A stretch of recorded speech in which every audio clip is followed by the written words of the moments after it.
Hi, this is Pouttu-Clarke, and today we're going to be looking at hyperdimensionality and how that can be applied to big data analytics in order to reduce inaccuracies and blind spots in current models. So let's take a look at defining hyperdimensionality first. A great example of this is Salvador Dali's Crucifixion, which actually depicts what's called a tesseract in a religious context, which I think is kind of interesting. So let's look at what a hypercube is and how it works. A hypercube is, rather than just being a tesseract, which is a four-dimensional cube, a hypercube is an n-dimensional cube or infinite dimensional cube. So here's the Wikipedia definitions of the hypercube. And they have some interesting construction illustrations here showing a point becoming a line, becoming a square, becoming a cube, and then becoming a tesseract. Now, the dimensions here are 0 for the point. Point doesn't have a dimension. 1 dimension is the line. 2 dimensions is the square. 3 dimensions is the cube. And 4 dimensions is the tesseract. Now, the thing I don't like about this is that you can't actually depict a tesseract in a way that's visually possible for a human to recognize. It actually appears exactly as a cube, and let me demonstrate that a little more accurately with the webcam. So if we take the line, and the line essentially is a flat piece of paper before it becomes two-dimensional, so this is a one-dimensional, this is a two-dimensional. Now, the interesting thing here is when we extend this to the cube, where the cube starts out as a two-dimensional object, and then as we fold the sides of the cube, we get a three-dimensional object.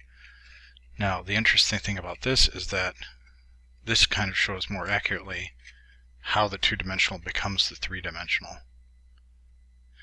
Likewise, when we have a tesseract, like we have in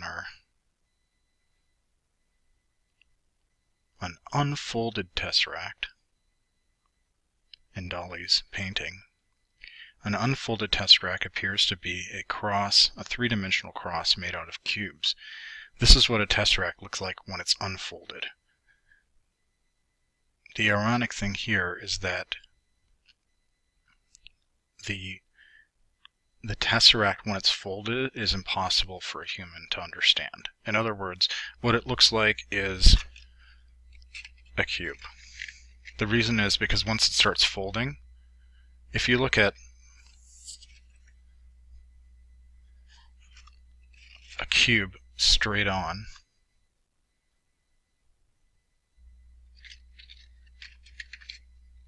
one side, it looks like a square.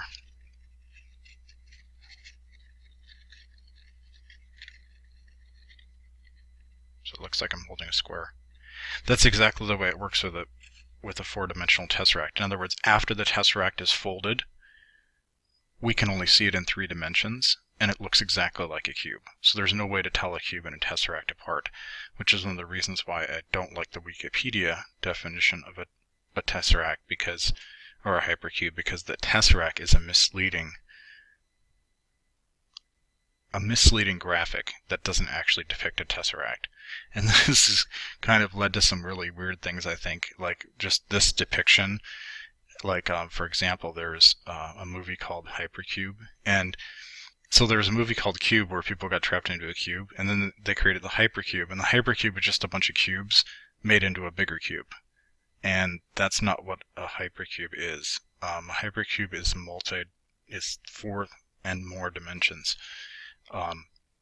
and so this depiction is not accurate. But to kind of explore some of the possibilities around this, I kind of enjoy the game Paper Mario, because Mario has this ability to turn himself sideways, and then he becomes invisible to all the two-dimensional monsters. So the interesting thing about Paper Mario is that Paper Mario and all the monsters are two-dimensional creatures existing in a three-dimensional world. And so Mario is the only one who can turn sideways and actually see the third dimension. And so when he does that, he's invisible to all the other monsters. So here's an example. He can actually do things like walk through walls. So here it shows, oh, you could jump over this wall, or you can just switch your dimension, and look, there's a block hidden behind the wall that you couldn't see because you were a two-dimensional object. And so in this case, these monsters are Mario can become invisible to the monsters because he is a two-dimensional entity that can enter the third dimension. So similarly, if there's any fourth-dimensional entities, they could become invisible to us at will because they can choose to not be in our plane of 3 dimensions. They can go into the 4th dimension and we can't see them. Similarly, Paper Mario can go into the 3rd dimension in a 2-dimensional world and become invisible to all the other things that are just on the surface or the flat plane. So one of the things that we encounter with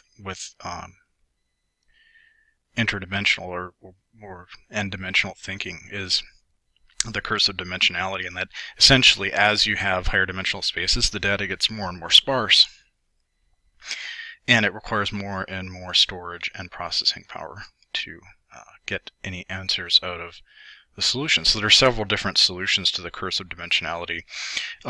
So here's where we start getting into how this applies to big data.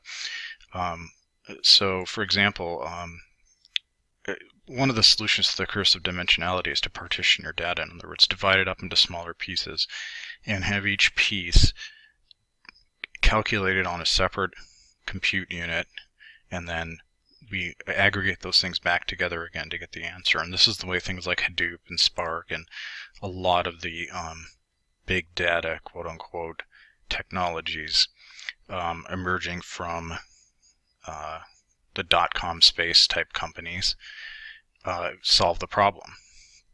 Now the thing about this that's a subtle issue with solving the curse of dimensionality in this way is that what happens is you have to make assumptions about your data in order to partition it. So for example, someone like Facebook can just partition the data by people, and the people are identified by their Facebook ID, which is basically definitive, and so their partitioning works because they have a definitive way of dividing people up and telling the difference between them.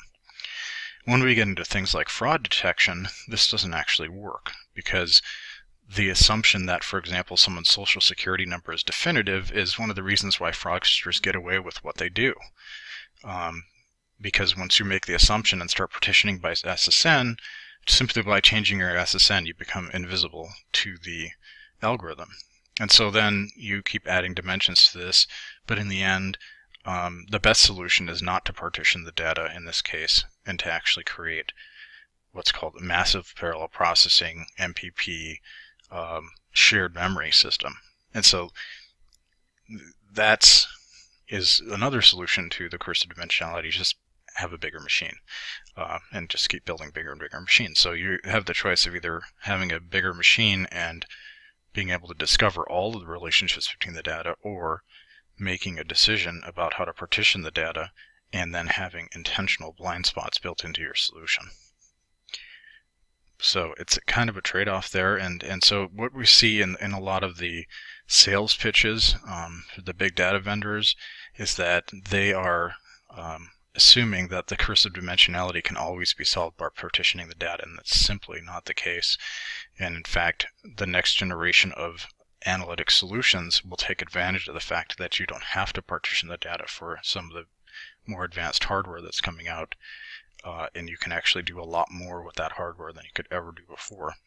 And so that's going to find holes in all these algorithms that people are developing currently for partitioning. So when I see people saying they're doing deep learning with Spark or deep learning with Hadoop, my question is how deep? Because if you have make partitioned assumptions, your learning is not going to be that deep, unless you're in an easy problem domain like Facebook or LinkedIn or something. And unfortunately, a lot of these solutions were developed in an easy problem domain where you have real world problems like product structure or supply chain management where they've never been able to partition their data, and that's just the way things are. So it's interesting that these solutions are sold as something that's superior, when in reality, by not partitioning your data, you have a superior solution because you can discover things that people can't see when making partition assumptions.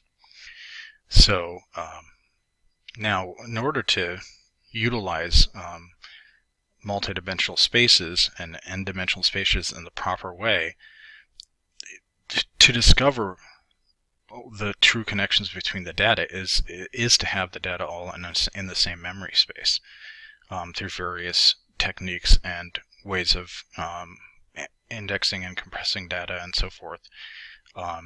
We can actually utilize a shared memory space to do this, because at that point the connections are not that expensive, and we can calculate a lot of different things across a huge data set in memory. However, the interesting thing is that no one in the big data space is currently selling this, as far as I know, in terms of Hadoop vendors and people who are supposedly experts in discovering the connections between data. Now, I will say that things like indexing the web are a lot more like the real world problems that we see in industry. So Google's actually probably solving these problems in a very similar way that we do in the industry, which is having large memory spaces and or having sophisticated partitioning mechanisms that are not just simply taking one of the data items and using that to partition the data. So how can we actually improve our analytics so that we are making the correct partitioning assumptions when those partitioning assumptions can be made? Well, first things first is you have to start out with a big memory space and do your analytics on the big memory space to determine if there are partitions that you can utilize, and to intentionally make the measured jump to making partition assumptions and allowing blind spots where it makes business sense to do so. You cannot come ahead of time knowing what those are necessarily. It's the whole point of data science is to discover these things without making assumptions. You test your theory, you make sure it works, and then you make decisions based on that. So if you're going to be doing what's called data science, and what should be called data science, you're actually testing your theories with real data, not just making assumptions and running with them. So the first way to start out is to actually take data in a large memory space and discover the connections and discover the partitions that can be made. Now, there's a whole variety of different partitioning schemes that we can use to make the blind spots minimal. And so those things are beyond the scope of this discussion. However, there are definitely a lot of different techniques you can use to make the correct decisions about which partitions to do. And so hopefully this talk has opened your mind up to the multidimensional thinking and n-dimensional thinking, and how it can be applied to actually avoid blind spots and inaccuracies in the models based on invalid partitioning assumptions. Thank you.